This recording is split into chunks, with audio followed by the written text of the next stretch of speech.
नमस्कार दोस्तों, चंपारण की पावन धरती से पारा चंपारण वाले यूट्यूब चैनल में आप सभी का स्वागत करता हूं, अभिनंदन करता हूं। रोज की भांति आज से फिर से आपके पास आ चुका है अगला सेट नंबर 11, जो किस किस एग्जाम के लिए इंपॉर्टेंट है मैं हर सेट में बताता हूं।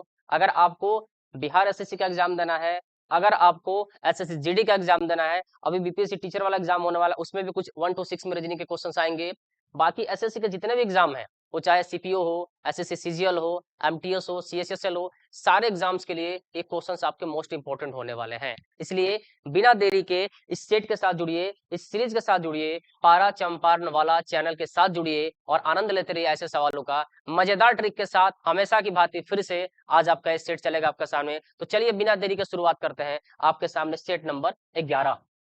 और उससे पहले बताना चाहूंगा, जो लोग बेतिया में रहते हैं, चंपारण में रहते हैं, वो चाहे किसी भी चंपारण में रहते हो, यदि आपको क्लासेस करना है यानी ऑफलाइन मोड में क्लास करना है, तो पारा कॉम्पिटिटिव जोन जो चंपारण की धरती पे कमलनाथ नगर में चलता है, यहाँ आए। और आपके लिए जो बैच स्टार्ट हो चुका है वो 28 नवंबर को स्टार्ट हो चुका है। तो अभी आपके साथ स्टार्ट किया जा रहा है, यानी अभी कुछ दिनों तक ये बैच आपके लिए बिल्कुल नया होगा। तो आप इस बैच को ज्वाइन कर सकते हैं और लगातार आप इस बैच के साथ बने रह सकते हैं और पढ़ाई का आनंद ले सकते हैं, ऑफलाइन मोड में भी और ऑनलाइन मोड में भी। जहां ऑफलाइन में इसका नाम पारा कॉम्पिटिटिव जोन है, उसी प्रकार ऑनलाइन में इसका मोड पारा चंपारण वाले के नाम से है। तो चलिए शुरुआत करते हैं। आपका पहला सवाल आज का ये रहा, और ये जो सवाल है, ये सवाल सीरीज से रिलेटेड है। तो चलिए कैसे सवाल बनता है इसका डिस्कशन करते हैं। सबसे पहले सीरीज का जो भी सवाल आता है उसमें मैं बार बार बच्चों को बताता हूं कि आपको गैप निकालना सीखना है। सबसे पहला काम गैप है। अगर गैप से आपका सवाल नहीं बनता है, तब आप किसी अगले मूवमेंट की ओर जाएं, लेकिन सबसे पहला मूवमेंट आपका होना चाहिए गैप। तो इन दोनों के बीच में क्या गैप है जी, ध्यान से देखिए। क्या गैप बना है? 99,986 और 99,996। हम कहें तो इसका गैप जो है 10 का गैप। इसका मतलब ये जो नंबर है वो 10 नंबर क्या हो गया है, बढ़ गया है। अगर इससे आगे बढ़े, ये जो गैप है वो गैप कितने का है? आपका हो जाएगा 0, 0 और 1। यानी अगला गैप जो होगा वो गैप कितने का होगा? 100 का होगा। तो इससे आगे आप बढ़ेंगे तो निश्चित तौर पे मेरे ख्याल से गैप 1000 का होना चाहिए, और 1000 हुआ भी है। तो अगर ये 10 गुना है तो उसका 10 गुनाओ है, तो अगला भी आपका क्या होना चाहिए? 10 गुना होगा। इसका मतलब ये आपका जो गैप होगा वो 10,000 का होगा। यानी आप इस नंबर में अगर 10,000 जोड़ देते हैं तो आपका मान क्या आएगा, ये आपको देखना है, और वहीं आपका क्या हो जाएगा? आंसर हो जाएगा। चलिए 6,9,0,1,1,1, यानी आपका जो आंसर हो जाएगा 11,10,96। जिस भी ऑप्शन में 11,10,96 दिया है, यही आपका क्या है? जवाब है। यानी पहले वाले में गैप में आपका 10 आया, अगला गैप आपने निकाला तो 100 आया, उससे अगला गैप आपने निकाला तो 1000 आया। यानी क्या हो रहा है? 10 गुना हो रहा है। तो आप 1000 का 10 गुना करेंगे तो 10,000 हो जाएगा, और उसमें आप एक 10,000 में इस मान को जोड़ दीजिए, आपका मान आ जाएगा 11,10,96। यही आपका क्या होगा? सही जवाब होगा। तो सबसे पहला काम सीरीज में गैप ही निकालना है। अगर गैप से आपका काम नहीं बनता है, फिर अपने दूसरे तरीके को अपनाना है, लेकिन सबसे पहले आपका काम गैप निकालना है। अगले सवाल की ओर चलते हैं। अगला सवाल क्या है मेरे दोस्त? अगले सवाल की ओर चलिए और अगला सवाल देखते हैं कि अगला सवाल हमारा क्या है।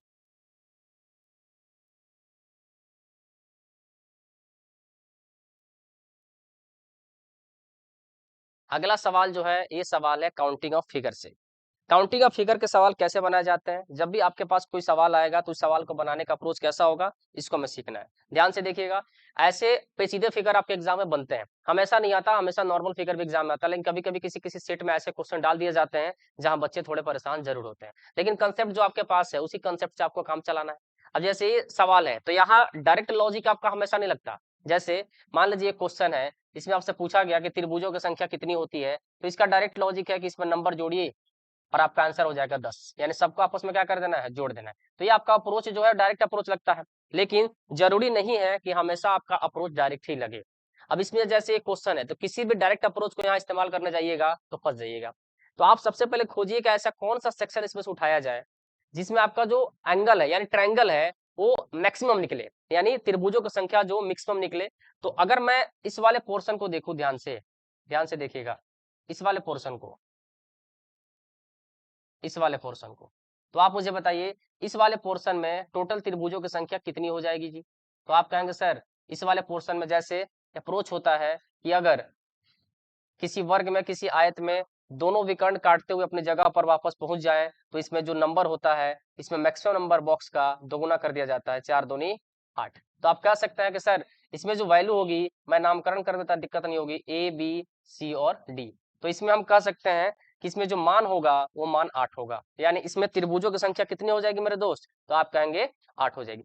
इसके अलावा अब आपको सही में दिमाग लगाना है, क्योंकि ये सवाल जो है इतना इजी सवाल रहा नहीं सबके लिए। कुछ बच्चे आए थे तो बोले थे सर ये सवाल मुझसे बना ही नहीं है।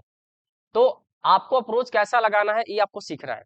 सबसे पहले अभी आपने निकाल लिया कि इसमें त्रिभुजों की संख्या 8 है। अब लाइन के आने से जो लाइन इसमें जुड़ा है, उस लाइन के आने से त्रिभुज कितने बड़े हैं उस पर आपको फोकस करना है। जैसे कौन सा लाइन आया, जब मान लीजिए हम कहते हैं कि ये लाइन आया, तो अगर ये लाइन आया है तो अपने साथ कितना त्रिभुज लाएगा आपको सोचना है। कैसे सोचिएगा, चलिए देखते हैं। ये लाइन आया तो सबसे पहले एक त्रिभुज हमें यहां दिया, एक। ये लाइन आया तो एक त्रिभुज आपको यहां दिया, कह सकते हैं 2। ये लाइन आया तो एक त्रिभुज यहां दिया, आप कह सकते हैं 3। ये लाइन आया तो एक त्रिभुज यहां दिया, आप कह सकते हैं 4। और ये लाइन आया तो एक त्रिभुज यहां दिया। यानी एक लाइन के आने से आपके त्रिभुजों की संख्या में सीधे उछाल आया है 5। ध्यान से समझिएगा, मैं रिपीट कर रहा हूं, कलर चेंज कर रहा हूं, रिपीट कर रहा हूं, ध्यान से समझिएगा। ये लाइन आया है तो अपने साथ कितना त्रिभुज लाया, फिर से रिपीट कर रहा हूं, 1 2, इसके साथ मिलकर एक 3। इस लाइन के आने से एक त्रिभुज आपका यहां बनेगा 4, और इस लाइन के आने से ही एक बड़ा वाला त्रिभुज यहां बना जिसकी संख्या हो जाएगी 5। यानी आप कह सकते हैं कि सर इसने कितने त्रिभुज दिए हैं, 5। अब मैं इस कलर को मिटा रहा हूं क्योंकि कलर मिटाऊंगा तब नया आपको बना पाऊंगा। यानी आपको इस लाइन के आने से टोटल आपके 5 त्रिभुज बन के सामने आए हैं। अब समझिएगा, यानी बड़े वाले का मान आपने निकाल लिया है, इसका मान आपको पता चल गया है कि 8 हुआ था। इस लाइन के आने से आपके त्रिभुजों की संख्या में उछाल आया, तब सीधे आप पहुंच गए थे 5। अब इस लाइन पे फोकस करना है, आपका फोकस इस लाइन पे होना चाहिए कि इस लाइन के आने से त्रिभुजों की संख्या में क्या उछाल आएगा। ध्यान से समझो, ये लाइन जब आया तो ये लाइन त्रिभुज क्या क्या बनाया, तो एक यहां बनाया। अगर ये लाइन नहीं आता तो क्या ये वाला त्रिभुज बनता, नहीं बनता। 2, ये लाइन अगर नहीं आता तो क्या ये वाला त्रिभुज हम गिन पाते, नहीं गिन पाते। 3, और ये लाइन अगर नहीं आता तो केवल ये वाला त्रिभुज हम गिन पाते, नहीं गिन पाते। यानी 4, यानी वो लाइन आया अकेले तो कितना त्रिभुज आपको देके चला गया, 4। यानी 8 5 13 और 4 17 पर तो आप पहुंच गए। यानी इस दोनों लाइन के आने से आपके त्रिभुजों की संख्या में इस तरह से उछाल हुआ है और आप पहुंचे कहाँ है जी, 17 पर। इसके अलावा अगर हम बात करें कि दोनों लाइन के आने के बाद हमारा त्रिभुज क्या क्या और बच रहा है उस पर फोकस करें, तो कौन सा त्रिभुज आपका और बच रहा है, ध्यान से देखिएगा।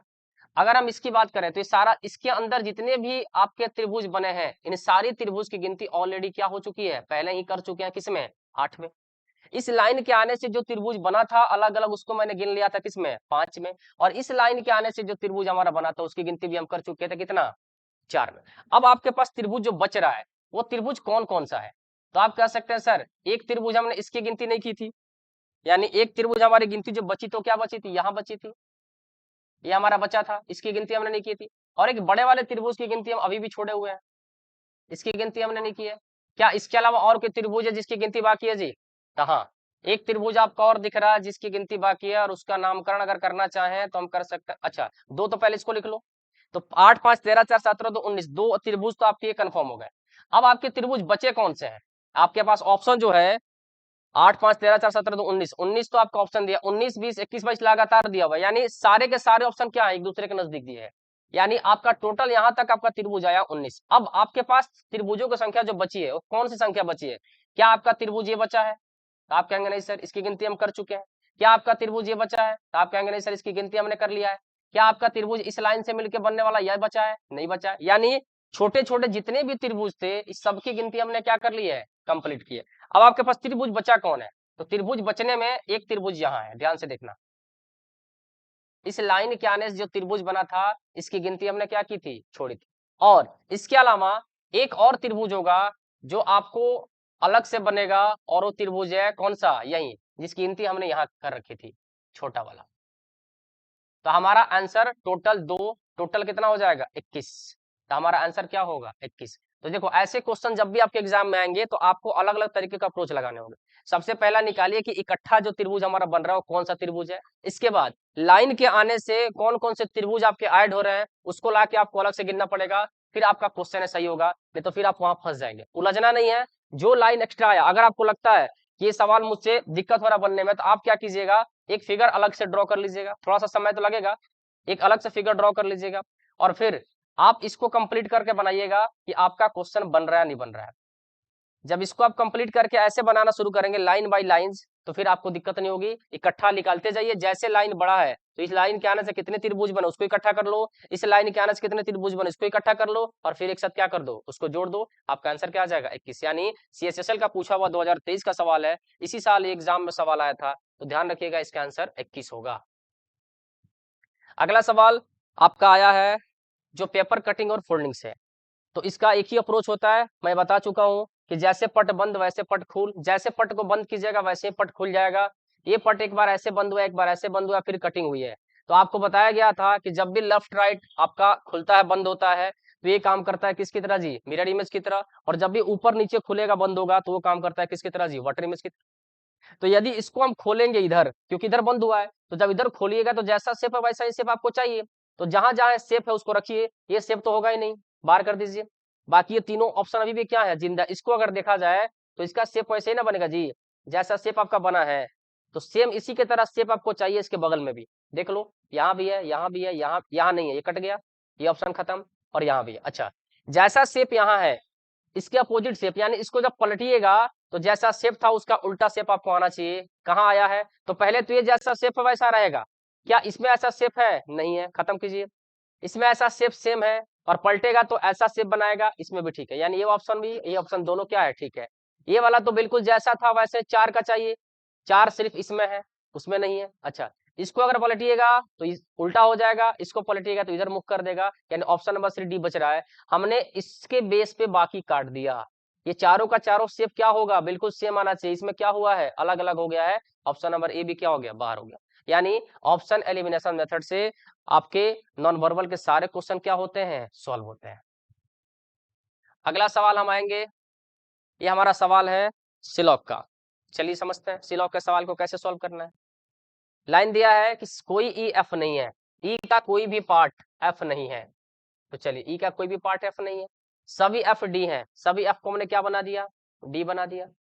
चलिए पहला निष्कर्ष दिया है कि कोई ई डी नहीं है, कह रहा है कोई भी ई डी नहीं है, बिल्कुल गलत बात है यहाँ। अच्छा सॉरी, कह रहा है कोई भी ई डी नहीं है, बिल्कुल सही बात है, ई का कोई भी पार्ट डी नहीं होगा। अच्छा, आपका कहने का मतलब है कि सर कोई भी ई डी कैसे नहीं होगा, तो भैया एक बात बताइए, अगर मान लीजिए कि डी के अंदर कौन है जी, एफ है, और ई जो है अलग है, तो ई का अगर एफ से रिश्ता नहीं होगा तो क्या ई का रिश्ता डी से हो सकता है, हाँ ई का रिश्ता डी से हो सकता है। इसका फिगर मैं थोड़ा सा अलग बनाता हूँ, थोड़ा ध्यान से देखिएगा। कह रहा है कि कोई ई एफ नहीं है, ई का कोई भी पार्ट एफ नहीं है, ये कंफर्म कर दिया। और आगे दिया है कि सभी एफ डी है, एफ का पूरा एफ क्या है, डी है। अच्छा, इसका मतलब ये नहीं हुआ कि ई का अगर रिलेशन एफ के साथ नहीं है तो ई का रिलेशन डी के साथ भी नहीं है, गलत चीज है। अगर सवाल पूछा है कि कोई ई डी नहीं है, हम ये पता है कि कोई भी ई एफ नहीं है, लेकिन डी से रिलेशन एफ का हो भी सकता है और नहीं भी हो सकता। हाँ, अगर पूछता कि कुछ डी एफ ई नहीं होगा तो आप कह सकते थे कि हाँ सही है। तो ये वाला जो केस है ये आपका डाउटफुल में चला जाएगा, गलत में चला जाएगा। दूसरा पूछ रहा है कुछ डी एफ है, कह रहा है कुछ डी एफ है, बिल्कुल सही है। और कह रहा है कोई एफ ई नहीं है, कह रहा है कोई भी एफ ई नहीं है, बिल्कुल सही है। यानी 2 और 3 जिसमें भी होगा वही आपका आंसर है। दोनों निष्कर्ष 2 और 3 कथनों के अनुसार है। अगला सवाल आता है, अगला सवाल डिक्शनरी से है, इसमें आपको सजाना होता है शब्दकोश के अनुसार। क्वेश्चन कह रहा है कि दिए गए शब्दों को शब्दकोश के क्रमानुसार व्यवस्थित कीजिए। मेयर, मे बी, मे, मेस्ट और मे फ्लाई। कह रहा है कि इसको आपको शब्दकोश के अनुसार सजाना है। तरीका क्या सिखाया मैंने कि आपकी शुरुआत किससे हो रही है उस पर फोकस कीजिए। सब ऑप्शन 3 से शुरू हुआ है, इसके बाद सब में 2 आया है, तो यहाँ तक कोई दिक्कत नहीं है। तीसरे स्थान पर जो आया है 2 में 1 आया है, 1 में 5 और 4 आया है। तो आपका सीधे का सीधे फैसला कौन करेगा जी, यही करेगा फैसला। आप सीधे कहाँ पहुंचिए, 1 पर, 5 पर और 4 पर, यानी आप मंथन यहाँ कीजिए बस। इसमें से पहले कौन आएगा उसको फोकस कीजिए, क्योंकि शुरुआत तो 3 और 2 से सब ऑप्शन हुआ है। तो चलिए 5, 4 और 1 में पहले कौन आएगा, कहाँ तक सेम है, तो आप कहेंगे sir M A Y M A Y M A Y तक सेम है। क्या बचा जी, ओ एस एफ, पहले कौन आता है, एफ आता है, इसका मतलब पहले 5 आएगा। तो पहले 5 किस में आ रहा है, इसमें आ रहा है, इसका मतलब 5 4 1 में पहले 5 आएगा, आंसर यही हो जाएगा, दूसरा आपको देखने की आवश्यकता नहीं। और 1 और 4 में कौन आएगा, तो पहले ओ आता है फिर ऐसा आता है, तो पहले 1 आएगा और फिर क्या आएगा, 4 आएगा, यानी इसी से आपका ऑप्शन की क्या हो गया, खत्म हो गया, आपको बाकी देखने की आवश्यकता नहीं। क्लियर है। अगला सवाल, अगला सवाल एनालॉजी से। क्या कह रहे हैं एनालॉजी समझिए, यहाँ 14 है, यहाँ 10 है, यहाँ 11 है, यहाँ 7 है, क्या हो रहा है जी, -4 -4, यहाँ 19 है, यहाँ 6 है, -4 कीजिएगा तो क्या होगा, 15 ओ हो जाएगा, और 6 में से -4 कीजिएगा तो बी हो जाएगा, यानी इसमें जो रिलेशन बना है यही रिलेशन आपको यहाँ बना देना है, -4 आपका आंसर क्या हो गया, ओ और बी हो गया। अगला सवाल, अगला सवाल क्या कह रहा है जी, कितने कांच फोन और कलम दोनों है, कह रहा है कितने कांच फोन और कलम दोनों है, तो इसका मतलब है कांच, ग्लास को आपको लेना है, फोन भी लेना है और पेन भी लेना है, ऐसा आपको एरिया उठाना है जहां कांच फोन और कलम दोनों हो सकते हैं, तो ऐसा एरिया सिर्फ और सिर्फ क्या है, यही तो है, बाकी ऐसा कोई एरिया है जो तीनों फिगर को टच करता है, बिल्कुल नहीं है, इसलिए आपका आंसर क्या होगा, 11। इस क्वेश्चन का मतलब है कि ऐसे कांच आपके बताने हैं जो फोन के साथ साथ कलम भी हो, दोनों होने चाहिए, तो 11 जो है वह ग्लास वाला एरिया भी कवर करता है, फोन वाला एरिया भी कवर करता है और पेन वाला एरिया भी कवर करता है, यानी तीनों को कवर करने वाला आपका आंसर बताना है।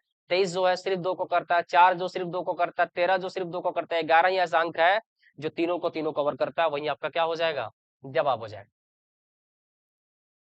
अगला सवाल आ जाइए, अगला सवाल है कि 123 का 492 से रिलेशन बताना है, फिर 32 का 128 से बताना है, और वहीं आपको यहाँ भर के दिखाना है कि क्या भरिएगा कि 312 से रिलेशन हो जाए। तो भैया सिंपल सा दिख रहा है, 123 का 4 गुना जो होता है वो 492 होता है, 32 का 4 गुना जो होता है वह 128 होता है, तो कौन सा अंक क्या रखे जिसका 4 गुना 312 हो जाए, तो 4 गुना 8 चौका 32, 6 चौका 24 और 3 27, नहीं, अगर हम 78 को रखें तो क्या हमारा आंसर आ जाएगा, 8 चौका 32, 3 7 चौका 28 और 3 31, इसका मतलब 78 आपका क्या है, सही जवाब है। 78 का 4 गुना 312 होता है, यानी सिंपल सवाल है जो आसानी से आप इस क्वेश्चन को बना सकते हैं। अगले सवाल फिर से आ जाइए, ये सवाल भी फिर से आपको सामने आ गया, कटिंग कटिंग और फोल्डिंग का, फोल्डिंग और कटिंग है, फिर यही सवाल है आपका, जैसे पट बंद वैसे पट खुल, कैसे पट बंद हुआ है कैसे पट खुलेगा, इसको खोलिएगा इधर, पहले इस पर फोकस करते हैं, दोनों साइड ऊपर का, इसको खोलिएगा तो ठीक है, इसकी तरफ इसका फेस आ जाएगा, और इसको खोलिएगा तो अपोजिट हो जाएगा, ऊपर वाला एरिया ठीक है, ऊपर वाला एरिया ए ठीक नहीं है, गलत हो गया। अच्छा, ऑप्शन नंबर बी क्यों गलत हो गया जी, इसका मुख इधर से है, तो जब खोलिएगा तो इधर से होना चाहिए, तो ये दोनों आमने सामने होना चाहिए, इसमें आमने सामने, इसमें आमने सामने, इसमें आमने सामने, और ये जो फेस है ये फेस इधर अपोजिट होना चाहिए, यानी दोनों का फेस उल्टा, यानी ऐसे होना चाहिए, इसमें ऐसा नहीं है, हटा दीजिए, दोनों ऑप्शन कट गया, इसमें है, ठीक है, इसको खोलिएगा तो इसका मुख इधर, इसका मुख इधर, ऐसा होना चाहिए, डी में है, इसमें ऐसा नहीं है इसलिए गलत हो गया, तो आसान है क्वेश्चन, बिल्कुल देखते हैं सवाल बन जाने वाला है। ये जो ट्रायंगल है इसका ट्रायंगल उलटिएगा तो ये ट्रायंगल ऐसे हो जाएगा, और ये जो ट्रायंगल है ये उलटिएगा तो ये ट्रायंगल कैसे हो जाएगा, ऐसे हो जाएगा, तो ऐसा शेप आपको चाहिए, ऐसा शेप क्या इसमें आपको दिख रहा है जी, नहीं दिख रहा है, तो ऐसा शेप किस में दिख रहा है, डी में दिख रहा है, तो ये आपका क्या हो जाएगा, जवाब हो जाएगा। नॉन वर्बल के क्वेश्चन ऑप्शन एलिमिनेशन मेथड से। अगला सवाल कोडिंग और डिकोडिंग से रिलेटेड है, कैसे सवाल बनेंगे, अच्छा सवाल है, ध्यान से देखना, दिया है BREW का 8 दिया है, वैसे आपका CALF का 14 दिया है, और आपको पता करना है DAWN, तो लेटर टू डिजिट का सवाल है, कोडिंग डिकोडिंग में पोजीशन को रख के क्वेश्चन को सॉल्व किया जाता है। 2 18 और 5 23 से आपको 8 लाना है, कैसे आएगा मेरे दोस्त, नीचे दिया है 3 1 12 6 14 लाना है, 4 1 23 14, कैसे आएगा, 18 2 5 23 218, पहले पोजीशन को जोड़कर चेक करते हैं, 18 और 2 कितना होता है 20, और 23, हाँ मिल गया लॉजिक, 28, यानी इसका जोड़ है 20 और इसका जोड़ कितना है 28, और दोनों का गैप कितना होता है 8 के बराबर होता है। बन गया कौन 3 1 आप कहेंगे 4, 12 और 6 आप कहेंगे 18, 18 और 4 का गैप कितना हो जी 14 होता है। वैसे ही 4 और 1 5, 23 और 14 37, 37 में से 5 गया जी 32, यानी आपका जवाब होना चाहिए 32। इसका जोड़ हो रहा 23 और 10 33 और 37, और इसका 37 में से 5 घटाइएगा, आंसर आएगा 32, यानी 32 जिस भी ऑप्शन में वही आपका क्या है आंसर है। यानी आपका जो सवाल था वो क्या था पोजीशन बेस्ड क्वेश्चन था, पोजीशन से रिलेटेड सवाल सॉल्व किया गया था। अगला सवाल फिर से आ जाइए। अगला सवाल एनालॉजी से है। ये कह रहा है कि आपको बताना है कि 136 48 और 184 में रिलेशन कैसे बनेगा। तो बताइए 189 37 और 226 में रिलेशन कैसे बनेगा। अगर 48 से रिलेशन बनाना शुरू करें तो 48 का रिलेशन कैसे बनाएंगे सोचिए। अगर इन दोनों का हम गैप निकालें तो हमारा गैप कितना है 184 और 136, 14 में से 6 गया 8, 7 में से 3 गया 4, यानी इन दोनों का जो गैप है वो बीच में दिया है। तो वैसे ही क्या इसमें भी दिया है 226 में से 189 घटाएंगे तो 16 में से 9 गया 7, 13 में से 8 गया 5, 57 नहीं सॉरी 226 में से 189 घटाइए तो 16 में से 9 गया 7 और 11 में से 8 गया 3, बिल्कुल सही जवाब। यानी इन दोनों का गैप जो बीच में दिया हुआ है, तो आप ऑप्शन खोजिए कि किस ऑप्शन में दोनों का गैप जो होगा वो आपके 62 के बराबर होगा। 222 जोड़ कर चेक कर लेना पता चल जाएगा। 8 4 12 1, 8 4 12 1 13, ये नहीं होगा। इसमें जी 7 1 8 1 1 2, ये भी नहीं होगा। 9 3 12 1 6 1 7, ये भी नहीं। ऑप्शन आपका यही बच रहा है। यानी हमने क्या किया घटाया नहीं, हम इन दोनों को जोड़ के भी तो मान बराबर कर सकते हैं, यही तो बात है। चलिए इसको घटाते हैं। 8 में से 6 गया 2 है, 7 में से 1 गया 6 है, यानी 62 आपका गैप इन दोनों का गैप है। यानी पहला नंबर और तीसरा नंबर का जो गैप होगा अंतर होगा वो बीच वाली संख्या होनी चाहिए। वही आपका क्या दिया है एनालॉजी का समानता दिया है। अगला सवाल फिर से क्लासिफिकेशन का सवाल है। क्या सवाल करेंगे जी समझिए। उभयचर मेढक, उभयचर क्या होता है आपको पता है, जो जल और थल दोनों पर रह जाए। कीट तितली कीट होती है। क्रॉकरी कप होता है, यानी आपके जो ग्रोसरी के सामान रखने वाली चीजें होती है जैसे कप है कटोरी है ग्लास, ये सब क्रॉकरी के अंदर आते हैं। छिपकली को हम रेंगने वाली जीव जंतु में रखते हैं, जैसे हम मगरमच्छ है, जैसे कछुआ है, जैसे छिपकली है, ये सब क्या होते हैं सरीसृप होते हैं, है ना। तो ये प्रजाति क्या है अलग है बाकी तीन से, बाकी सब अपनी प्रजाति का नाम दिया हुआ है, इससे प्रजाति क्या हुआ है सही नहीं दिया हुआ है ना। छिपकली जो होती है रेंगने वाले पशु पक्षी में आती है। अगला सवाल फिर से एनालॉजी से रिलेटेड है, यानी समानता से रिलेटेड है। कैसे क्वेश्चन सॉल्व होगा ध्यान से देखना है, क्या लॉजिक इसमें लग सकता है। तो अगर हम इसके पहले जो सवाल था उसमें दोनों का गैप था, इस बार दोनों का हमको लग रहा है जोड़ है 6 2 8 4 3 7, यानी आपका जो 78 आया है इसका 2 गुना है। वैसे ही 8 4 12 1 और 5 4 9 1 10, 102 किसका 2 गुना 51 का 2 गुना है। यानी पहला और अंतिम नंबर का जो जोड़ है वो बीच वाले का 2 गुना होना चाहिए। किस ऑप्शन में आपको ऐसा मिल रहा है पहला ऑप्शन चेक कर लेते हैं। 48 और 12 60 होता है, यही मिल गया आंसर, आगे चेक करने की आवश्यकता आपको है ही नहीं। यानी पहला और अंतिम नंबर जो है इसको जोड़ने पर हमारा मान कितना आएगा 60 आएगा, जो किसका 2 गुना है जी 30 का 2 गुना है। यही आपका सही जवाब है। जैसा आपका ऊपर होगा वैसा ही आपको नीचे देखना है।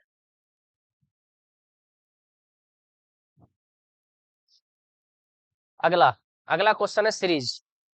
सीरीज में कैसे करना है ध्यान रखिए। सीरीज का मतलब है कि आप पोजीशन को सेट करें। पोजीशन का मतलब यहाँ 4 है, यहाँ 8 है, यहाँ 12 है, यहाँ 16 है, तो 4 4 बढ़ा तो 16 4 20 होगा। ऑप्शन की शुरुआत टी से होगी। सेकंड लेटर है 13, यहाँ 21, यहाँ है 3 और यहाँ है 11। क्या हुआ है तो 13 8 21, 21 और 8 29 होता है, जबकि 3 दिया है तो आपको पता है कि 3 को हम 3 भी लिख सकते हैं और 26 और 3 29 भी लिख सकते हैं। 3 8 11, 11 8 19, यानी टी के बाद क्या चाहिए एस चाहिए। लास्ट में आपका 17 दिया है फिर 26 दिया है, तो 17 और 9 26 होता है। यहाँ 9 होता है, 9 9 18 होता है, 18 9 27 होता है। 27 का मतलब होता है बी, और सॉरी 27 का मतलब बी नहीं होता, यहाँ गड़बड़ है। 17 और 8, 17 और 9 26, इसके बाद 9 9 9 18, तो 18 और 9 26 होता है, सॉरी 27। 27 का मतलब टी एस के बाद ए चाहिए, 27वां नंबर हमें ए होना चाहिए। क्या गलती हो रहा है ठीक से देखिए। नंबर आपका दिया है 17, फिर दिया आपका 26, तो 9 जोड़ने पर 26 आया, फिर 26 के बाद 9 लिखा है ठीक है, फिर 9 और 9 18 आया है, तो 18 और 9 27 होना चाहिए। 27 का मतलब यहाँ ए आना चाहिए मेरे दोस्त। तो क्या इसके पहले का लेटर गलती हुआ है? 13 और 8 21, 21 और 8 29, 3 और 8 11, तो 11 और 8 19 होना चाहिए। 19 तो सही है। तो टी एस के बाद ए आना चाहिए, यहाँ टी एस के बाद बी दिया है। क्यों दिया है? कुछ तो गड़बड़ है, टाइपिंग में गड़बड़ हो या क्वेश्चन में गड़बड़ हो। 17 9 26 9 9 9 18 18 9 27 होना चाहिए, ए आना चाहिए। या इसका मतलब टाइपिंग में कुछ मिस्टेक हुआ है यहाँ, या तो आगे पीछे कुछ लेटर होना चाहिए, क्योंकि 27वां स्थान जो होता है वो ए को मिलता है, 28वां बी को मिलता है। यहाँ टी एस के साथ ए होना चाहिए, गलती से यहाँ बी दिया हुआ है। उससे टेंशन नहीं लेना है, जो आप कंसेप्ट सीखे उस कंसेप्ट को आपको फोकस रखना है। यहाँ आपका ये देखते हैं, ये सवाल कैसा है। ये सवाल है 34, ये सवाल है आपका 34 सी 59 डी 16 बराबर -9 होना चाहिए। क्या लॉजिक लगाए, सी का मान क्या रखें, डी का मान क्या रखें कि हमारा -9 हो जाए, और सेम अप्रोच का इस्तेमाल यहाँ करने पर क्या आंसर आना चाहिए। तो अगर हम यहाँ माइनस रख दें सी का मान, अगर सी का मान माइनस रख दें और डी का मान प्लस रख दें, तो हमारा क्या लॉजिक आएगा।